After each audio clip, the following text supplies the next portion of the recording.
सभी को नमस्ते। Criminal justice behind close door की टीम का जागरण न्यू मीडिया में स्वागत है। शुक्रिया मेरे बहुत बहुत धन्यवाद। सबसे पहले पंकज जी आपसे ही शुरू करूंगा मैं। क्रिमिनल जस्टिस के बारे में बताएं। माधव मिश्रा जी सुहागरात छोड़कर केस लड़ने के लिए निकल पड़े, तो ये तो बहुत ही एक्साइटेड है और पहले का सीजन इतना सुपरहिट रहा है, तो इस बार कुछ नए अंदाज में भी हम आपको देख रहे हैं, तो जानना चाहूंगा। हाँ, इस बार एक नया केस है और ज्यादा कठिन केस है, ज्यादा चुनौतीपूर्ण है। और इस केस में एक दुविधा ये है कि वो बेचारी जो हमारी मुवक्किल है वो कुछ बोलती नहीं है, तो कठिनाई ज्यादा है। और केस इंटरेस्टिंग केस है, मुश्किल केस है, जरूरी केस है। कृति जी, जैसे कि अभी पंकज जी ने कहा कि आपके अभिनय में गंभीरता है और चुप रहकर आपने रिएक्शन दमदार दिए हैं और कह रहे हैं कि बहुत ही चुनौतीपूर्ण केस है, तो इस भूमिका के बारे में बताइए और कैसे रहा ये जो एक पूरा है कि शांत रहकर अपने आप को एक कैरेक्टर को जीना है, तो इस बारे में अगर आप कुछ बताएं। रुपेश, कैरेक्टर को मैं कितना जीत पाई हूँ या कितना निभा पाई हूँ वो तो खैर जब शो निकलेगा तब मैं भी देख पाऊंगी और आप सब भी देख पाएंगे। बट हाँ, मतलब चुनौतियां हर रोल के साथ आती हैं और इस रोल की अलग चुनौतियां थी और शायद इसीलिए मैंने ये चुना।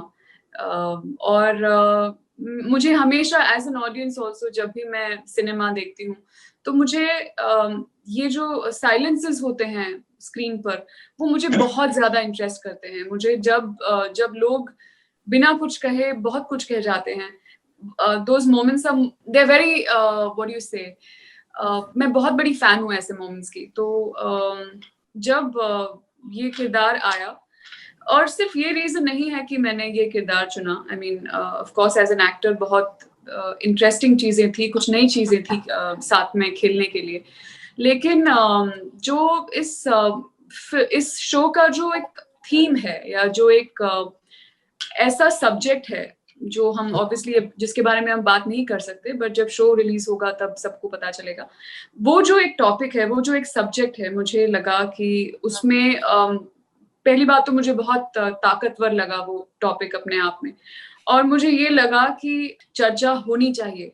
और आई थिंक ये सबसे बड़ा रीजन है कि मैंने शो को हाँ कहा, और बहुत मजा आया करने में। मैं तो मुझे तो मजा ही तब आता है जब कुछ करना हो, कुछ ऐसा करना हो जो आपको लगता है कि आप नहीं कर सकते हो, उसी का तो मजा है। और ओवरऑल मैं जैसे जो मेरा प्रोसेस रहा वो जैसा दूसरे किरदारों के लिए होता है वैसा ही रहा, लेकिन एक इमोशन जिस एक दो मेन इमोशंस हैं इस कैरेक्टर के जिन पे मैं पूरी सीरीज निकाल देती हूँ, उनको एक्सप्लोर करने में अलग अलग तरीकों से, अलग अलग गहराइयों से आई थिंक बहुत मजेदार रहा। शिल्पा शुक्ला जी, अपनी भूमिका के बारे में बताइए।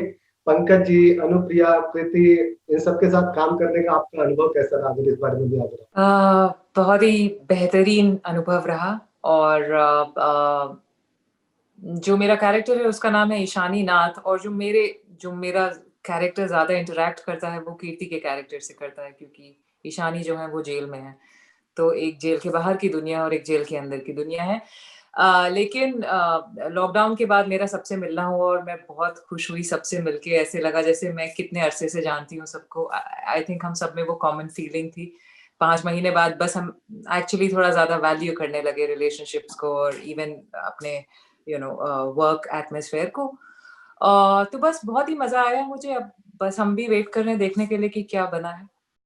बनार के ऊपर उसी पे आ रहा हूँ। रोहन सिप्पी सर और अर्जुन मुखर्जी की पहले सीजन की सफलता के बाद दर्शकों को इस सीजन से बहुत अपेक्षाएं हैं, तो मैं जानना चाहूंगा कि पूरे प्लॉट से लेके, स्क्रिप्टिंग से लेके फाइनल प्रोडक्ट यानी बनकर अब जब तैयार हुआ है, किस तरह देख रहे हैं? जो बनाना चाहते थे वही बना है या कुछ नए बदलाव भी डायरेक्शन के टाइम पर या स्क्रिप्टिंग के समय पर होते रहे? अगर इस बारे में आप दोनों अगर कुछ बताना चाहें। जी, ऐसे ही बिल्कुल आई थिंक कॉन्सेप्ट में काफी क्लैरिटी थी, बट जैसे डेवलप होता गया पेपर पे, जैसे कास्टिंग हुई तो न्यूआंसेस ऐड होते गए, तो दोनों चीज हुए कि एक डेफिनेटली वो सेम चीज जो प्रॉमिस थी शुरुआत में कि हम लोग वो कर पाएंगे कि नहीं, वो उसी को hopefully we have succeeded in that. But at the same time बहुत सारी डिस्कवरीज हुए प्रोसेस में, सारे क्रू मेंबर्स का कंट्रीब्यूशन रहा उसमें, एंड ऐसे फॉर्मेट में ज्यादातर मैं राइटिंग और परफॉर्मेंसेस को मानता हूँ, एंड आई थिंक दोनों एरियाज में हम काफी सफल रहे। कास्टिंग भी बहुत इंटरेस्टिंग रहा, एंड राइटिंग लेवल भी इतने सारे इंटरेस्टिंग फीमेल कैरेक्टर्स के साथ। तो आई थिंक एंड ये जो माहौल है, हमने इसमें एक नया, एक जो विमेंस जेल का एक लोकेशन, एक ऑलमोस्ट एक कैरेक्टर माना जा सकता है। तो इन सारी चीजों से आई थिंक ऑडियंसेस को काफी सारे नए चीजें भी मिलेंगे, but at the same time I think जो माधव मिश्रा के थ्रू एंड जो राइटिंग के थ्रू जो ओरिजिनल सीजन का जो मजा आया सबको, hopefully that will continue but with a lot more added to it. ये शो में, ये स्टोरी में जो काफी इंटरेस्टिंग था वो है कि ये मॉरल एम्बिग्विटी, जैसा लॉ ब्लैक एंड व्हाइट होने की कोशिश करते हैं, पर एक्चुअली हमारे सोसाइटी, हमारे लाइव्स में सिर्फ ग्रे का शेड्स होता है। तो जब कोई क्राइम कमिट होता है तो अगर क्लियर है कि कौन कौन कमिट किया क्राइम, कन्फेशन भी आ गया, फिर उनका मोटिव का कितना इम्पोर्टेंस दिया जाए, ये सब ग्रे क्वेश्चंस में मेरा अट्रैक्शन था ये स्टोरी में एक्चुअली। अनुप्रिया, वकील बनी है आप, तो किस प्रकार की तैयारी की, और पहला सीजन भी दमदार रहा, तो मुझे जानना है कि इस बार नया केस है, नए अंदाज में, और फिर एक बार जैसे सर ने बताया भी कि बहुत ही चुनौतीपूर्ण केस है, तो इस बारे में और उसके बारे में, भूमिका के बारे में अगर आप कुछ बताना चाहें। तो बेसिकली फर्स्ट सीजन में, जैसे क्योंकि उस वक्त मेरा जो कैरेक्टर था निकत का, वो नया था अपने काम में, इंटर्नशिप टाइप्स कर रही थी शुरू में और फिर बाद में असिस्ट कर रही थी। Had met lawyers who were new to the profession and were just beginning their practice. This time I had met lawyers who probably had 2-3 years of experience. I'd spoken to them, not really met many of them, just spoken to many of them. So just to understand how their perspective towards cases, law, whether they are still as righteous in their viewpoint, in their views towards life and people, and especially ye jo case hai, because it is to do with this particular woman who's going through her own journey. I had spoken to 1 or 2 female lawyers to understand how they view cases which are of the same sex. Do they have a certain bias, or for them it's just another person or another client? Those sort of things. And that was very interesting because everybody gives their own set of opinions, and then you have to match कि आपको अपने character के लिए क्या follow करना है. बाकी I think everything was on the script, and I had directors like Arjun and Rohan sir, so nothing much was needed. भूमिका के बारे में, निखत इस सीजन में शुरुआत में she is a little unsure of where her life is taking her, but through this case I feel that she kind of finds herself too. She comes to peace with her personal journey in life as well, in her personal relationship. We kind of see more of that also in this season, and obviously her camaraderie with Pankaj sir's character Madhav Mishra has become better, and I feel that she's kind of also found a path that she wants to probably tread in the future as a lawyer, and found peace somewhere. And so a lot of it is that I think the most beautiful part of this series, this season, is the women who bind it together, and how every woman character has a different perspective in life, but they are all strung together in some sense. Pankaj ji, आपके अभिनय का लोहा सारी दुनिया मानने लगी है।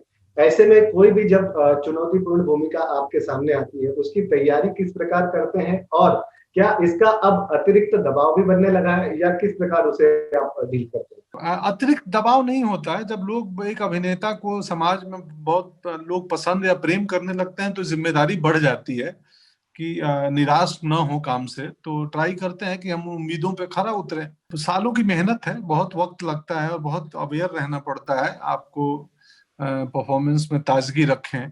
कीर्ति, मेरा सवाल ये है, क्या वेब सीरीज के चलते लोगों का सिनेमा या कंटेंट देखने का जो टेस्ट है वो बदल रहा है या बदल गया? बिल्कुल बदल रहा है, और बदलना भी चाहिए, और अच्छे के लिए बदल रहा है। तो मैं बिल्कुल इसे एक पॉजिटिव चेंज मानती हूँ। जब से OTT हमारी कंट्री में आया है, जो बाहर की कंट्रीज में आने के कुछ टाइम बाद हमारे पास आया है, उसने पूरी तरह से जो गेम है उसको बदल दिया है। और जैसे मैंने कहा बेहतर के लिए, बेहतरी के लिए बदल दिया है, अच्छे के लिए बदल दिया है। अभी बहुत सारा टैलेंट मोहताज नहीं है बॉलीवुड फिल्मों का या बड़ी फिल्मों का या जो भी है, कि मतलब कोई आएगा, कोई अच्छी स्क्रिप्ट लेके आएगा, फिर हम कुछ करेंगे, फिर वो बनेगी, फिर वो रिलीज होगी, फिर लोगों को पता नहीं बॉक्स ऑफिस पे चलेगी नहीं चलेगी। सो बहुत सारी मुझे लगता है कि जो इतने सारे लोग इंडस्ट्री में कुछ करने के लिए आते हैं और एक टैलेंट के साथ आते हैं, उनके लिए बहुत सारे दरवाजे खुल गए हैं।